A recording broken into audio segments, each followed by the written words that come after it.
give you a tip. I remember how to do things that were part of an everyday routine if the environment and materials are familiar.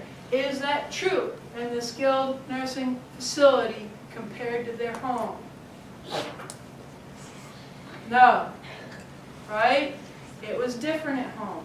That's why they have a drop-in function when they go to you.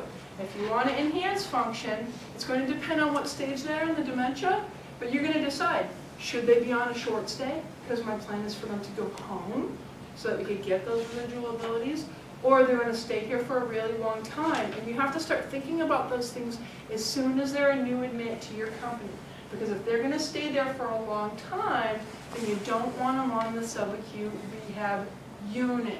You want to send them to the long-term unit because here's what happens. All right? They come to you, they've had a cognitive decline, you have them, we're going to think about it for a little while. Are we going to send them home or not? Right? Let's think about it for, I don't know, 100 days. All right?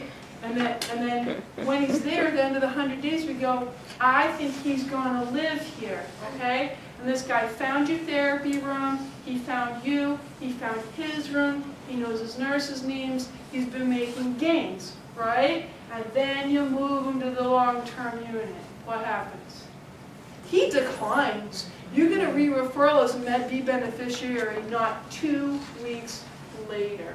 Why? It's not familiar.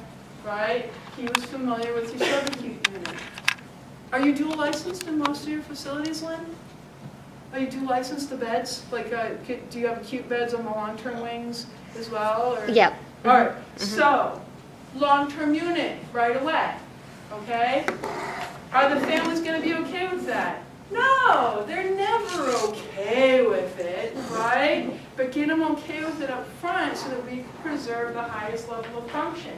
Don't make all those beautiful, juicy gains while we're making a good profit on this client too, and then go send them to a unit where they're going to need you for a long, long time, getting even less reimbursement for their care, right? Do the best for them when you get all your time funded for them, send them to the long-term unit, get them acclimated into the routine, finding their room, getting involved in the activities, and preserve them at their highest level of function.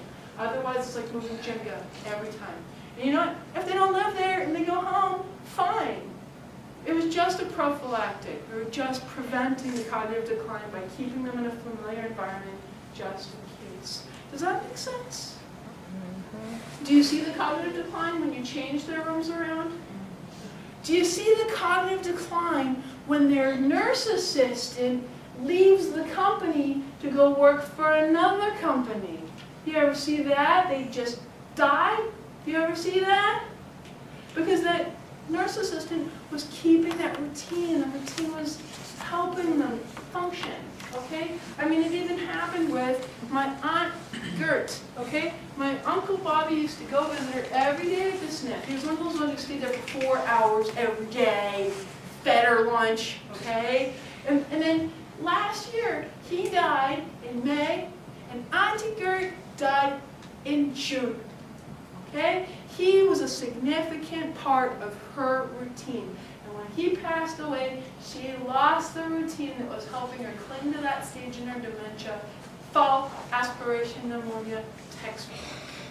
Okay?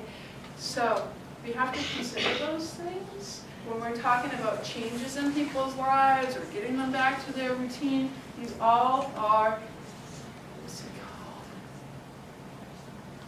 causal events, okay, that could link to cognitive decline. We want to talk about those things with the family. What could happen if we move them? What would happen if we don't move them? And yeah, man, it's very heavy stuff, right? But we got to be real and talk about those choices. Isn't it interesting how when one spouse dies, the other one goes? You ever find that to be interesting? I'm not saying it's a good or a bad thing, but if you notice that it happens, they're linked. All right. Now, what are common weaknesses with dementia? The memory loss, some sort of cerebral atrophy, difficulty with new learning, behaviors, aphasia, lack of cord, and they all have poor response to pharmacological interventions for behaviors.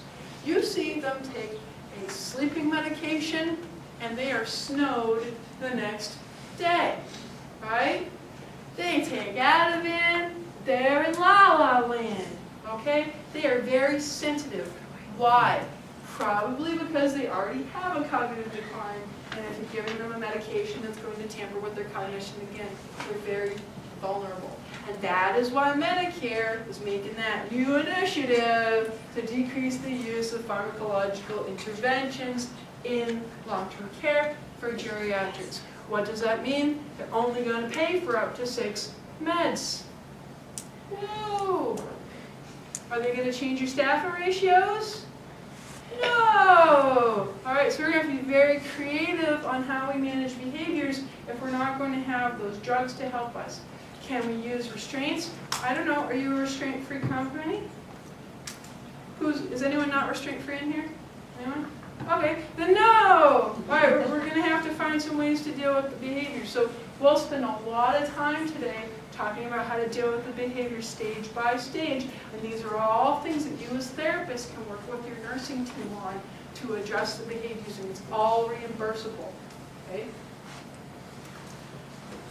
Dementia superpowers. If you can't fix them, you work with what you got, right? If you can't beat them, join them. All right. Residual praxis and knowledge. All the things they already know. Music. They remember the words to their favorite songs long after they forgot how to talk. They remember all their hymns, too. Art. They could appreciate art at a very adult level. Dementia does not affect their ability to interpret and appreciate art with you. They are funny, intentional or not. I laugh at what I could get, right? Some people are funny on purpose. I had a guy who forgot the word for hearing aids, and he said, "It's my wife." And I thought that was pretty funny, because his wife was a very chatty sort of person. And that was him kind of, you know. I had this one guy who goes, "Your legs are so long, I bet when you lay down in the living room, they go into the kitchen." He told me that joke every 2 seconds. I had this one woman, she wasn't funny on purpose, but she always said the darndest things. She read my name tag and she says, "Occupational. It seems like you're working." And then she said, "The rapist." Oh, you've been called that, right? And a therapist and the rapist share all the same letters, right? I told her the difference between therapist and the rapist is space. That makes all the difference. One day, her semantic dimension really started to progress, and she'd say things that were so funny, and she didn't even realize. And sometimes it came out kind of fresh. She said, instead of saying every Tom, Dick, and Harry, she said every Tom's dick is hairy. I had to leave the room. I was like, "I'll be right back." Because you can't correct her while you're in front of her. You'll get embarrassed. You're going to lose the rapport, right?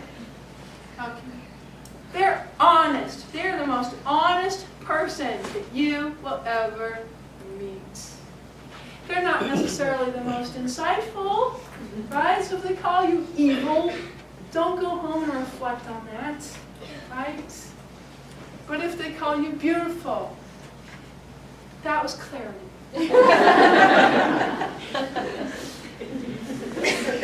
They're usually very strong. They're usually very intelligent. People with dementia are not dumb. They're very resourceful with the things they've got, aren't they? I had this one woman, she didn't want people to know she was incontinent. So she used her chair to go hide her depends under the ceiling panels in her room. And she kept that secret for a good long time until it was obvious. And they remember traumatic or important events, like their hair appointment and the dog, right? Or that it hurt last time you touched them there. They'll say, ow, when you go to do the joint mob, right, PT? Right? So, what's that mean? If you wanted to remember something, piggyback one of those things. I wouldn't recreate it, but I have clients who have a hand contracture right after a stroke. I stretch out their hands, usually very painful, the first few days because that's the first nerves to start to innervate. And I always tell them, I go, if you stretch your hand every day, it won't hurt as much, and I won't have to stretch you in the OT session. And they always remember to do it because they were already having the pain while I was stretching them. So when you're doing joint mode, tell them how to do their stretches, tell them how important it is to do their exercise, how important it is to remember to take your pain pills before you come to see me, and they seem to retain it. Right? Or, hey, after your hair appointment on Thursday, you're going to see me. Right? Piggyback something they already know.